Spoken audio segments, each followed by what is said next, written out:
Hi everyone, thanks for coming. My name's Greg. I'm one of the Container Identity Working Group leads and from Google. And with me today I have Mike Danese, who's a SIGAuth chair and has also been leading the identity effort for Kubernetes and has written most of the code that we're talking about today. So first thing we need to kind of get out of the way is that the Container Identity Working Group actually doesn't exist anymore. This presentation is a lie. Don't leave, please. So we turned it down in October of this year, and we basically just folded it back into SIGAuth. And that was just because we didn't need the extra meeting. We're definitely not done with identity work, and this is essentially working as intended for working groups. So we stood up this working group, did a bunch of stuff, turned it back down, and now there's enough room in the SIGAuth agenda to handle identity there. So for future identity needs, come to SIGAuth. But I think it's still interesting to have this talk and cover what we did in 2017. So we're going to review some identity use cases and current solutions. We're going to do a deep dive on the new Kubernetes Service Account tokens and talk about future work. So I've broken these use cases into kind of 3 buckets. These are not all comprehensive identity use cases, but it's a sampling of some of the stuff that comes up regularly. And the first one is user identity, and essentially people just want to have one place that users are managed. So it hooks in with your kind of payment systems and payroll and HR and whatever else, and you just want that all in one place. Then you also have workload identity, which is identity for applications running inside your cluster. You might use the same system as you use for users. You might use a different system. You might not even really manage this at all in some cases. Another one is secrets. So you have an identity that you use to unlock other either identities or secret keys or API keys or whatever else that the application needs. Another one is multi-cloud or kind of outbound authentication to other external services, like you might want to call a BigQuery API or an S3 API. You might want to have identity for talking between services inside a cluster or between different clusters. And you might have an identity for a workload that's different for an identity for a sidecar. So your monitoring container might have a different identity than what your main application has. And then outside into the cluster, a really common one is your CI/CD system needs to talk into the cluster, and there's kind of many other categories of those as well too. So that's kind of like a rough overview of use cases. We're mostly focusing on the second one, the second block there, the workload identity for this talk. But I kind of, over the past few days, I've had quite a few conversations about user identity, and I realized a lot of people, especially those who are just starting out with kind of integrating Kubernetes into their environment, is still figuring out this piece. So I thought I'd just briefly cover your options there and the solutions. So you want to have one place where your identity is, and you want to integrate with that somehow. So the common solutions are federate using OIDC. You can also write a custom authenticating proxy. So if you have some proprietary system that your identity system you want to integrate with, sort of between your users and the API server, you can put a proxy there that understands whatever identity system is common in your organization, calls out to verify that identity that's being presented by the user, and then you can set impersonation headers. So you would have an identity for the proxy itself, and when it calls when it kind of makes those requests into the API server, it would say, hey, I'm this proxy, and authenticate with its own identity. But it would set these impersonation headers so that the API server knows and can log that it was Greg making this request through this authenticating proxy. And that tends to solve like most kind of integration problems. You can also write a custom authenticator, and there's also an exec-based auth provider for kube control now, which is a little underdocumented. I went looking and I had to reference this pull request, so that could probably use some documentation, but that does exist. So effectively what happens here is that you write an authenticator that understands whatever your custom identity system is, and then you write a plugin for kube control that when it needs an identity, it'll exec out, shell out effectively, and get back a credential to use that your authenticator understands. And this is actually how GKE works, although we kind of wrote our auth provider for kubectl before this extension mechanism existed. But that's effectively how Google Identity gets integrated. Also available X509 certs, passwords, static tokens. And I wanted to call out an ANI pattern that I've occasionally hit when talking to cluster operators and people new to Kubernetes, is that people just creating a Kubernetes service account, exporting the key, and then sharing that amongst multiple users.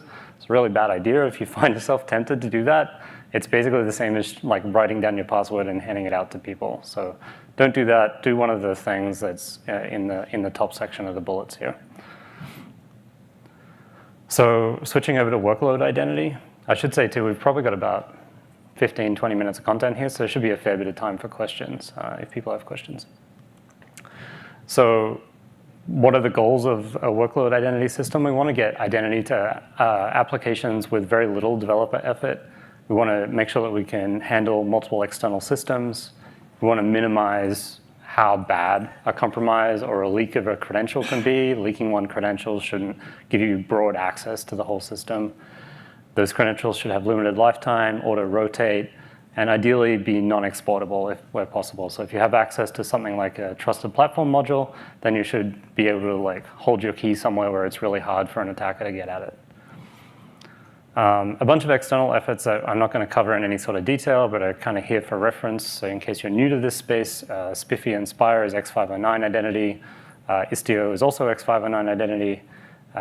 There is a Vault integration for Kubernetes that uses tokens, and that will actually be, the security of that will actually be improved by some of the new work that we're about to talk about in just a minute.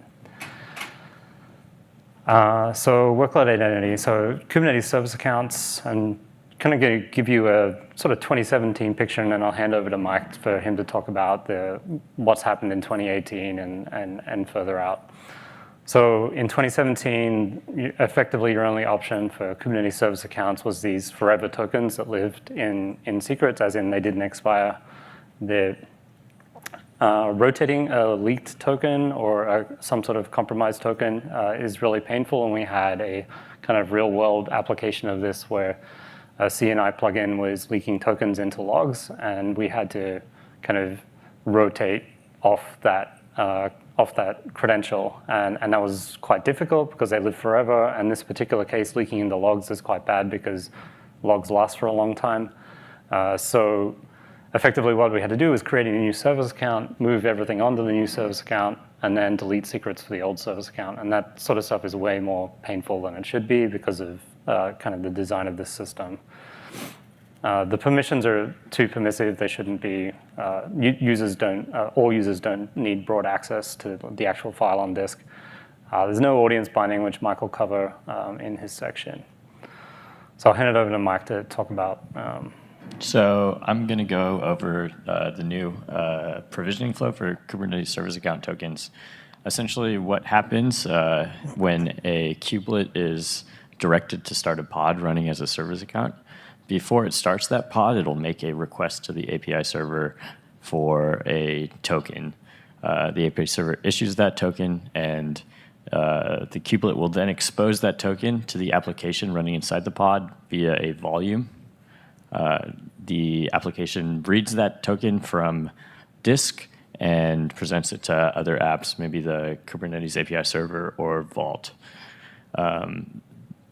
That is basically the flow from 2017. However, one change is that because these tokens now expire, kubelet is also responsible for periodically refreshing these tokens and keeping them up to date. So what does that mean for your application? With these new tokens, they're audience bound, meaning you can ask for a separate token to communicate with Vault, and you don't have to use your unbounded token that you had in 2017. They have limited time to live. Rotation is easy. You can just provision tokens for 30 minutes or an hour and wait for that hour to expire, and you don't have to worry about rotation, but in cases where you want to do a fast revocation of all tokens, you can redeploy your application or deployment, and that will trigger a rolling update, and these tokens are invalid once the pods that they were provisioned to are no longer running. These tokens are no longer stored in secrets, so in 2017 we used the secret mechanism to distribute these tokens. We have some very powerful controllers with broad read access, which includes all secrets in the cluster, so that essentially gives some controllers like the ingress controller, in order to read TLS secrets, could also read the service account credentials for every application in the cluster. That's just because the way that the Kubernetes API exists doesn't really lend itself to secret management. Kubelet also handles refresh in this scenario. Kubernetes client libraries that we maintain as part of core will begin to start rereading these tokens. So this is already done for client Go, and the Python and the Java official clients will follow shortly. So there are some potentially incompatible changes to this new token volume. There's a new feature introduced in 1.13 called bound service account token volume. It's off by default. It's alpha currently.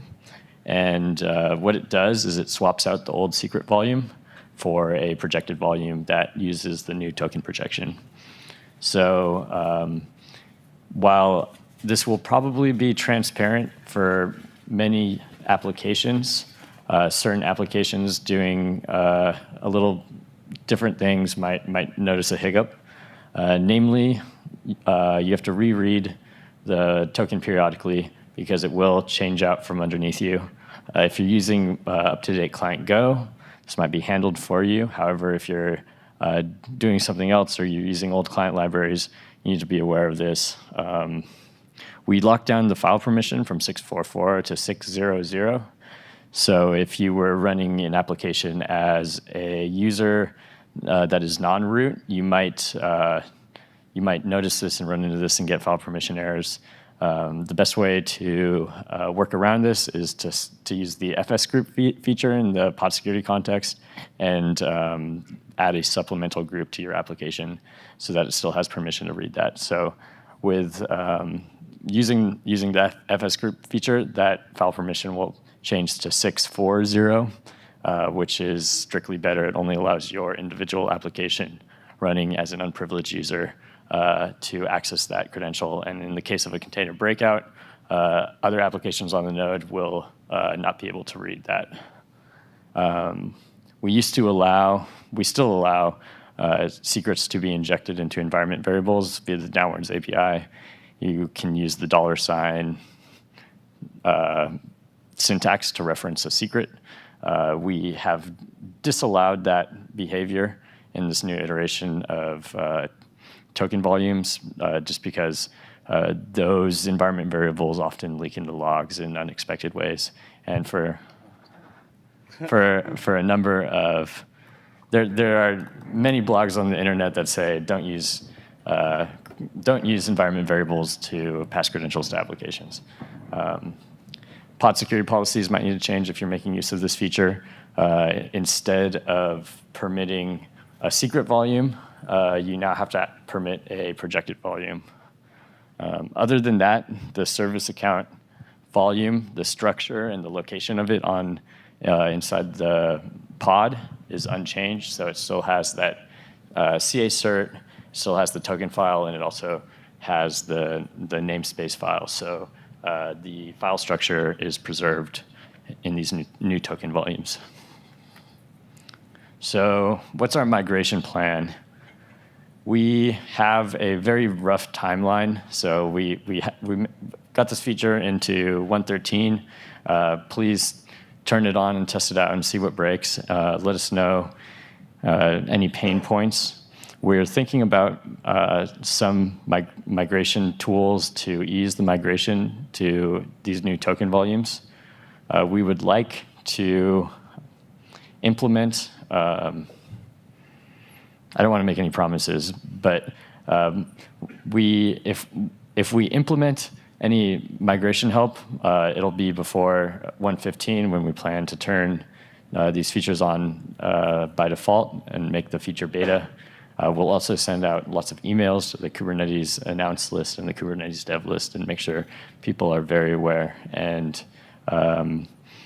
when we go GA, we will remove the ability to opt out of this new behavior. So what can you do to help us? So subscribe to that issue. Right now it has a large description of the benefits of the new token provisioning, and it also has a list of known incompatible differences between the new token volumes. Please give us feedback. Please turn it on. If you're on a security team, please communicate to people that are using service account tokens and make them aware of these changes. If you would like to use service account tokens to authenticate to things other than the API server, for example, Vault, please try out the new tokens and see if it works for you, see what problems it solves. So what's next for us?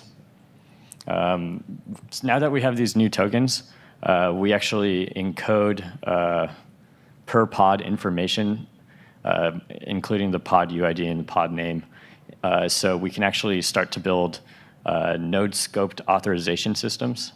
So right now we have a node authorizer, which is primarily used to scope the permissions of node identities. So we create a graph and we do authorization based on pods that are running on the node. So if a pod references a secret and that pod is bound to a node, then the node has permission to read that secret. Although we have certain non-node scope identities on the machines right now, like the node problem detector, has pretty broad permission. And since it doesn't run as a node identity, it actually bypasses node authorization. Now that we are provisioning tokens with node metadata and pod metadata, we can actually begin to implement node scoped authorization, which for these system components, which might look like a intersection of RBAC permission with the node authorization permission.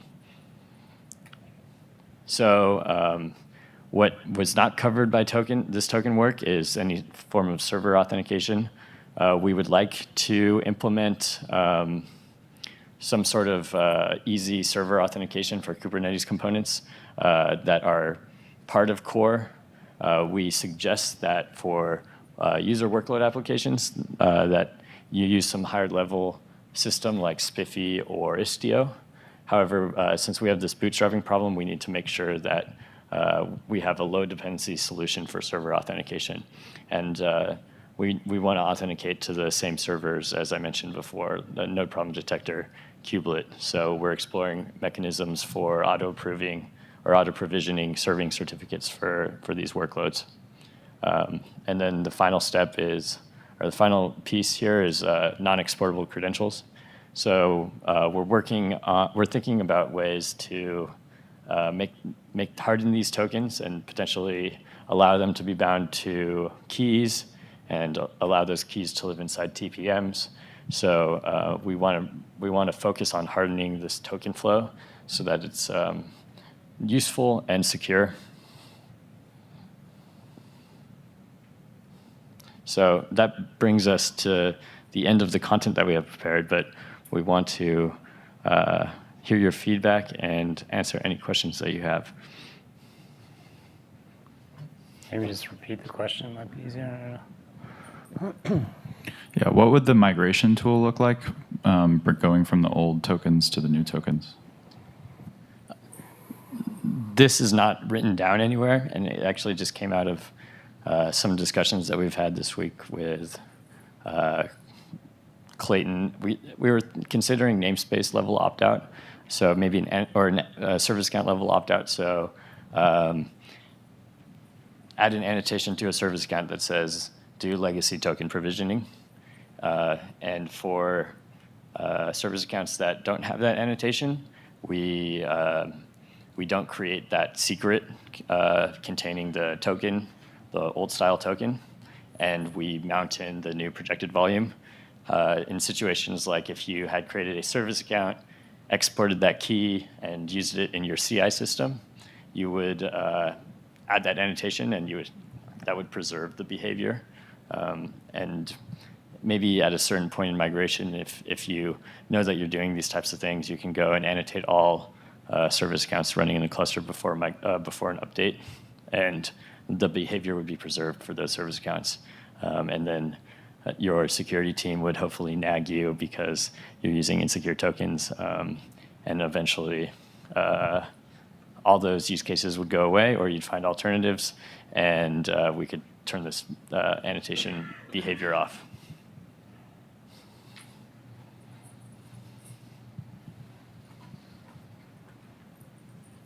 Hi. By the looks of things, right now, those new tokens are not stored anywhere in the system, right? So how is it possible to revoke them? So revocation works. It is actually only supported when using the token review API. So in any aggregated API servers that do delegated authentication do a token review. This is how Kubelet does token authentication. Basically, we encode the pod name and pod UID in the tokens that we provision to pods. So as part of validating that token, we do the normal OIDC JWT validation, and then we make sure that that pod is still running. So revocation is just to delete the pod. And we expect them to be short lifetime anyway, too. But like you have to make your own decisions about how long to set the lifetime for. Up to both the application developer, the pod spec author, can set an expiration in the pod spec, and a cluster operator can set a cluster-wide soft max duration. So if a pod spec author says, I want it available for 2 years, the cluster operator can say, sorry, you only get it for 4 hours, and we'll just pick them in. Clarify please how the rotation should work in the new approach. Like, How does rotation work? how does the rotation work in the new approach? So for in the new token provisioning flow, Kubelet runs something called a token manager. So it makes sure that it has a token available when the pod starts up, and that token manager knows the expiration or the TTL of the token, and it has some threshold where it will begin to start to request a new token for the API server from the API server. That threshold is either 50% of the token lifetime, all the way up to 1 day. So, no, it's not configurable. It's either 50% of the token lifetime or up to 1 day. And how it replaces that token on disk, it uses the same libraries that we've built for other projected volume types. So it will, the secret volume in secrets is a symlink to a directory. So we rebuild the directory and then we rewrite the symlink. So that token file should change atomically on disk.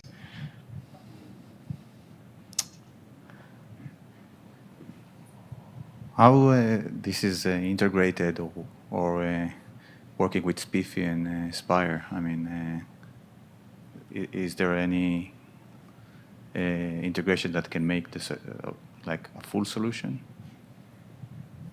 Yeah, so my personal philosophy is that we want to enable secure, featureful identity solutions on top of Kubernetes that can leverage the chain of trust that Kubernetes sets up to provision workloads. So we want to build a lot of extensions for Spire and Istio to hook into what we provide. So for example, in Istio 1.1, the sidecar, the Istio proxy, will actually use the token that we just mentioned here to make a request to the Citadel certificate authority as part of its original certificate signing request and receive a certificate. And that's a example of how we bootstrap a more featureful identity system using some of these basic primitives.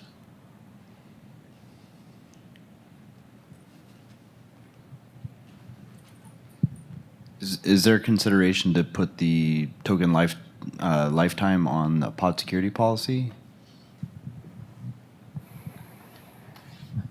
That's a good question. We have not considered it yet. As I mentioned earlier, the operator has a cluster-wide control over max token lifetime, but we have not considered that yet. If that's something desirable, we could definitely bring it up as a feature request.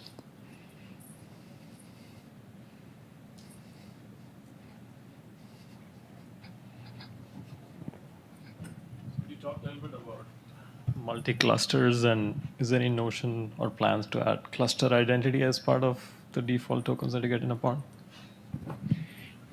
Yeah. So the question was, how does this extend to multi-cluster? So I think there are two parts to this answer. One is we would like these tools to enable bootstrapping of more featureful identity systems on top of Kubernetes. So Istio already supports meshes that span multiple clusters. And the second part to that question is these tokens already carry an indicator of the origin cluster. So the issuer is actually,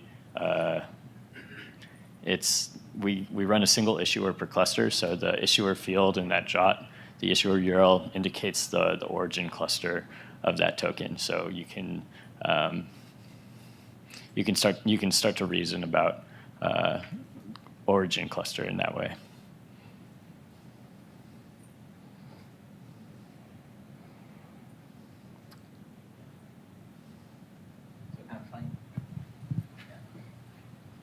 Playing with that thought, I guess you could potentially have cluster A as a cluster issuing these tokens, which are OIDC tokens, have cluster B have OIDC client auth configured with your other cluster. Then you could use those tokens with the audience for cluster B in cluster A. The cluster A tokens with audience set to cluster B to authenticate, potentially.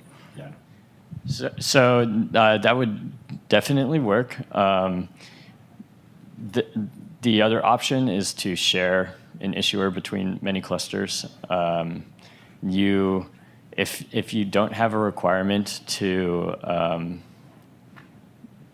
lock down service account permission per cluster, then you could alternatively just share the issuer across many clusters. However, sometimes people want to segregate. The Kubernetes control manager in cluster A is only allowed to read secrets in cluster A, and that prevents cluster-to-cluster attack vector, escalation vector.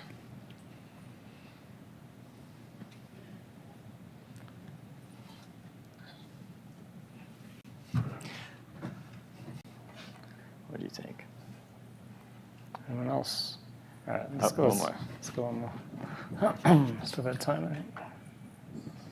So this is a little wider, but the Calico CNI plugin, does the installer actually uses the workload service account and creates a config file that is used by the executable that's run by kubelet or by the Docker to access the kube API, right? So this, we would have to, first, is that a bad, that seems like a kind of bad pattern, right?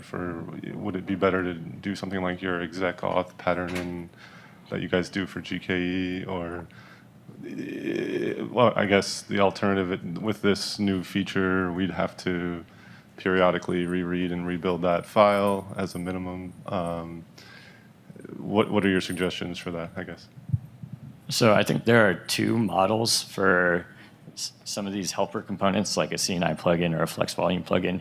I think it's reasonable to plumb in a service account token to potentially a flex volume if the flex volume needs to use the authority of that application to maybe mount a remote volume. However, an alternative approach to that is to run a identity for the CNI component itself. In that situation, it isn't using the application identity when it sets up the network for that component.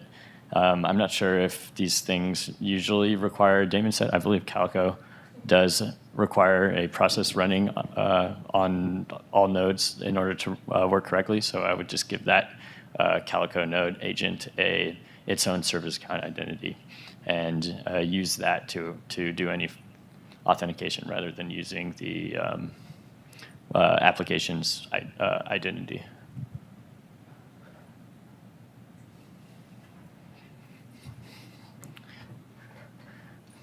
All right, let's call it. Thanks, everyone. We'll be up here to answer any other questions.